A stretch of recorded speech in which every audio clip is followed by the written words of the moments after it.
here's Brody Brazil. I'm just going to keep making videos about that Twitter or X account called BrooksGate. They continue to do such a great job in presenting baseball information and stats, and I don't even know who's behind this account. I do know they do a great job, and I do know that you should be following them, and hey, shout out to them for following little old me. This is baseball stats you really need, powered by BrooksGate. How about this infographic? The average number of likes and comments when each MLB team posts the final score of their games this season. Where do you find this information? That's the most amazing thing about BrooksGate. Where do you even find something like this? But how about Atlanta? They get a ton of likes. In fact, even more than the New York Yankees, and it's the most popular teams for wins, right? Atlanta, the Yankees, the Dodgers, the Cubs, the Rangers just won the World Series, the Phillies, a lot of East Coast teams, Tigers, the Orioles. How about the Orioles up there? But you can see how quickly the likes go for wins when it's 15,000 down to 10,000 pretty quick, down to 5,000 pretty fast, and down to 455 for teams like the Oakland A's and the Tampa Bay Rays. You'll also notice with the A's, there's no comments for wins or losses, and that's because they have their comments turned off currently on social media. And it's interesting in losses that fans would get behind the likes for the Phillies and Astros and Yankees. I guess it's just the common teams. Fans will like it either way, but look at the difference. Fans really like to like the wins, and they don't like to heart the losses. By the way, I wonder if this includes probably X and Instagram. I'm calling it Twitter. Sorry, I called it X. I'm going back to Twitter. Facebook, I don't know exactly what it includes, but an interesting number of comments versus likes. And how about this? So many more comments when teams lose. Look at look at the Phillies there. 763 comments on average every time they lose. Atlanta only gets 220 comments plus when they win. So what do we take away from this? Fans love to heart the wins. They love to comment the losses. Great stat, by the way. That's not even really a stat. It's a fact, but it's interesting. Batted ball profiles for each team so far. And by the way, I should have mentioned all of these stats and information graphics. They might be a couple days old by the time you're seeing this, but I just grabbed them when they came out. So this is exit velocity versus launch angle. And if you look at the way that this all pans out, bottom left is soft contact on the ground, so a lesser exit velocity and a lower launch angle, versus top right, higher exit velocity and higher launch angle. And no team really gets the best of both. But how about the San Francisco Giants? Highest exit velocity on average in Major League Baseball. Highest launch angle? That's a lot of pop-ups, I guess. That goes to teams like the Nationals, the Cardinals, the Tigers, and Mets. I guess you want a combination of both. You kind of want where the Houston Astros are at, or the Baltimore Orioles are at, or the Dodgers are at. You want hard contact in the air. You definitely don't want soft contact on the ground, which is basically where the Oakland A's are at, bottom left. But an interesting way to look at things, right? Who would have thought of it to ever look at it like this? Batted ball profiles for each team so far. The all-time record in named MLB rivalries. And you know what's amazing about all of these tandem teams is that the actual results are a lot closer than you ever would have expected. The Lone Star Series. Why is that a tongue twister? The Battle of Texas, the Rangers and Astros, the Lone Star Series, 134 to 132. Very close. The Battle of Ohio, the Guardians and Reds. Cleveland edging that one. The Show Me Series, right? The Battle of Missouri. It's the Show Me State. Cardinals edging the Royals, but that could change over time. The I-94 Series, Milwaukee and Chicago, very close. The Subway Series, relatively close. Basically, nobody dominates one way or the other. The Freeway Series in Los Angeles. The I-5 Series in SoCal. The Citrus Series. How about the Bay Bridge Series, which unfortunately might be going away sooner than later, but still close. The A's holding a 4-game edge on San Francisco. But I love all of these geographic rivalries. No, they don't always necessarily determine who's going to the playoffs, who's going to be in the World Series, but they are fun for fans. And I love the fact that they are all so much closer over the decades than you may have expected. All right, let's move on here to the next one. Here is the records of the last 20 World Series winners through their first 10 games of the season. And coincidentally, this was posted right around most teams having their Game 10. Would you look at this? No World Series winners started 1-9, but also no World Series winners in the last 20 years started 10-0. So you don't want to be perfect. You don't want to be terrible. It looks like 6-4. Slow and steady, little winning record out of the gate. It seems like that's the most common. It's happened 7 times where that 6-4 team has won the World Series. But also even 4-6 is not bad. It looks like you kind of hover anywhere right around 500 and you're probably good. It's kind of crazy that a 9-1 team only went on to win the World Series once out of 20 tries. Now, I don't know how many times there is a 9-1 start for any team in any season, but the fact that somebody that hot out of the gate didn't win it multiple times, I guess is a little bit crazy in reverse. So the reminder here, the lesson here, slow and steady wins the race. This is a scary one. Here's a graph of Tommy John surgeries and average fastball velocity over the years. And I realize that these days we have a lot more information and technology to track injuries and velocity. Like we're just way more accurate these days. But look at the information presented here. In the 70s and 80s and 90s, not that many Tommy John surgeries in baseball. You can see how it just kind of escalates into the new century. In the 2000s goes up. And then from 2009 to 2015, way up. And at the same time, in orange right there, look at the average fastball velocity, which only seems like, a couple miles an hour. From somewhere sub 90 to about 94. And I think these days it might even be closer to 95. But the point is, look at those two lines in unison right there. Over time, higher velocity, more Tommy John surgeries. Now there's a complication of things. Maybe also more breaking pitches, maybe tighter grip on the baseball. Maybe the baseball has changed. I'm not here to tell you it's specifically only one thing or another. It's likely a combination of things, but the most important thing is that we need to recognize that trend. Baseball needs to do something about that trend. How about the average fastball velocity, starting pitchers on that note, versus relief pitchers? This is an interesting one too, right? Which side brings the heat? Is it your rotation or is it your bullpen? So you can see the average for each is a little bit less than 94 for starters, and it's a little bit higher than 94 for relievers. Relievers are top to bottom, starters are left to right. So, you can see that a team like the Dodgers has a really high, fast-throwing starting rotation, and a team like the A's has a really high, fast-throwing bullpen. Some teams like the Giants, better than average starters, but their relievers are not high on the velocity as much at all. Just a little bit above 91 miles an hour. And there's so many teams right in that curve between the Angels and D-backs and Astros and Brewers and Red Sox and Padres and Mets. You can kind of see that there's a lot of teams bunched in there, but there are some aberrations here. And when we talk about just 1 or 2 miles an hour difference, it actually does make a difference a lot more than it would seem here. So I thought this is an interesting way to look at it. Again, BrooksGate having perspectives you never would have thought of before. Who would have thought of something like this before? The average fastball velocity of starting pitchers versus relief pitchers. Okay, here is some analysis. What are the heaviest teams in Major League Baseball?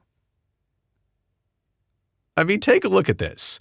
The Colorado Rockies, which are the Rocky Mountains, I guess they weigh 147 trillion tons. That seems like a low estimate to me. The Rockies are huge, but still 147 trillion tons. It's apparently what the Rockies weigh. They are the heaviest team name of all of baseball. The city of New York, like the Metropolitans. Well, New York City weighs 850 million tons, nowhere near the trillions. But how do we know that? It's a fun guess. The Cleveland Guardians, we're talking about 4 concrete statues, which this might be a little bit more accurate. Now we're getting in the accuracy range here. 200 tons is what 4 Cleveland Guardians weigh. Aren't those on the bridges? Those seems like they might weigh down the bridges right near the ballpark. A giant, a San Francisco Giant, a big person weighs 1,500 pounds. A blue marlin weighs 1,000 pounds. A Bengal tiger, like Detroit, weighs 500 pounds. The Twins, like 2 humans. I guess we're talking about 180 times 2, 360 pounds. And then look at the laundry list of human team names. We're assigning 180 pounds to all of them. I think I would take that weight if somebody gave it to me. A Royal, a Mariner, a Padre, a Pirate, an Athletic, a Dodger. Dodging the streetcars, is that what we're doing? A Yankee, all 180 pounds. And then we get into the smaller sized ones, like a Cub. Aw, how cute. A Cubby Bear, 50 pounds. A Western Diamondback Snake, 4 pounds. A Blue Jay, 3 ounces. White Sox and Red Sox, each 2 ounces. A Northern Cardinal is 1.5 ounces, and a Baltimore Oriole is 1 ounce. And then there's some things that are weightless, like a ray of sunshine. I didn't know the rays were named after that. I thought it was like the actual stingray. Maybe not. The color red doesn't have any weight, and certainly angels, they fly and they float, so they don't weigh anything either. That is great analysis. Again, the creativity, the execution, that's pretty fantastic. What do we have next? Runs scored by inning for the Mariners this year. Something about those 5th frames for Seattle. They get started, they score 2 and then 7 in the second. They've scored 3 runs in the 3rd inning. And again, all of these were at the time this was published, so it's obviously changed. Maybe they've got a 5th inning run by now. But how about this? 8 10th inning runs? How did they do that? Like, was there just one game where they scored 8 with the courtesy runner on? Even 6 9th inning runs. They've scored 4 times in the 8th. Like, they're very good late. 4, 5, 4, 6, and 8. They're pretty good early, too. It's just something about the middle of those games, the 4th, 5th, and 6th, really not doing it up in Seattle. So again, if you're following Mariners games, this may not even be something that you were really aware of, or you were aware of it, but it didn't really make sense, like to what degree is this an issue? Now you can see it, thanks to BrooksGate and this infographic. The highest BABIP in Major League Baseball history with a minimum of 1,000+ plate appearances. What's BABIP? Batting average on balls in play. So like Ty Cobb, pretty highly esteemed baseball player from many generations ago, a 383 BABIP. So before Brandon Marsh came along, Ty Cobb was all by himself by about 20 points, almost 20 points. But Brandon Marsh and Ty Cobb have something in common. A 383 BABIP. Would you have known that? Honestly, probably not, right? Sometimes it's amazing to look at some of these stats and actually put them in perspective. I mean, even shoeless Joe Jackson is on this list, tied for 4th with the highest BABIP in Major League Baseball history. But Brandon Marsh is right now among the game's best ever. Starting pitcher versus relief pitcher ERA. And there's some good ones here. And the quadrants will tell you the stories here. Top left, bad starters, good bullpen. Top right, good starters, good bullpen. Bottom right, good starters, bad bullpen. Bottom left, bad starters, bad bullpen. And you can kind of see where your favorite team lies here. For example, in Northern California, the Giants are on the bad side. And not by a bunch when it comes to the starters, but definitely when it comes to the relief pitching ERA. The A's are in a little bit of a different spot. Good bullpen so far, rough starts so far. And look at the Colorado Rockies. Starting pitching ERA above 7, relief pitching ERA above 7. Granted, they're playing a lot of games in Denver, high altitude, but that is not good.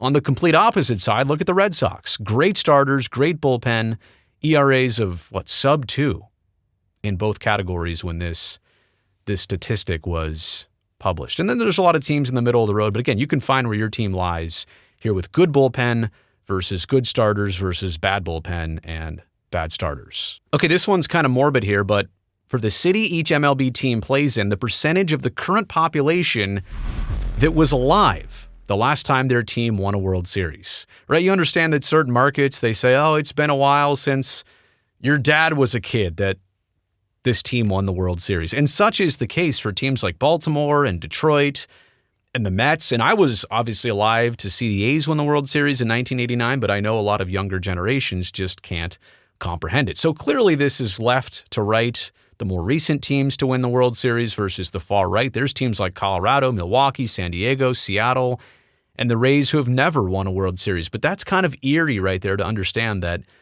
only 58.6% of people, like in Northern California, were actually alive the last time the A's won the World Series. Or the Giants, for example, the last time they won it was in 2014. 91.3% of the people around here were alive. That's still about 9% almost that weren't around. It basically means there are some who were alive back then that are not with us anymore, or there have been new people born that just were not around for that 2014 baseball season. Kind of a changing of a guard in the fan base and a certain cross-section of fans who don't know what it was like the last time their team won it all. And you can understand here that most fan bases are in the 80%. So they have that recency, that urgency. They understand what it was like to watch their team win it all. But there's a handful of fan bases here kind of starting right around the 90s, the early 90s or so, from Toronto to Minnesota to Cincinnati to the A's and Mets and everybody down the list. It's like 50-50, whether their fans were alive or born yet or still alive from the last time they won the World Series. Kind of gruesome to think about it that way, but definitely interesting to let that soak in. All right, what do we have next year? Here is the percentage of innings that each team scores so far. So out of all their innings, how many innings do these teams actually score in? Look at Atlanta. Almost 40% of their innings, they score a run. So what are we talking, like out of a 9-inning game, basically 4 innings a game they score? That is such a healthy offense. Milwaukee checking in at 35%. Same thing as the Dodgers. I know the Pirates are off to a really good start this year. The Royals are also interesting, but where are they? Only 23%. So they must score in bunches and in spurts. At the very bottom, you've got the Twins, the Mariners, and the White Sox. Those are playoff ambitious teams, and they're only scoring in 19.4, 18.2, and 14% of innings so far this season. Consistency is what's going to get you there. Obviously, some of those teams struggling with it so far. So again, baseball stats you really need. I love this stuff. BrooksGate, if you're watching, keep it up. Keep doing a great job. I know you will. And I just like to have fun by not only absorbing these, but also kind of presenting them to you and having a little conversation around it. You've made it here to the end of the video. You know I appreciate that. Thumbs up down below. That'll greatly help me and this video and this channel. And also do me this favor. Before the video ends, go down there and hit that subscribe button, because you know why? I would definitely love to see you back here next time.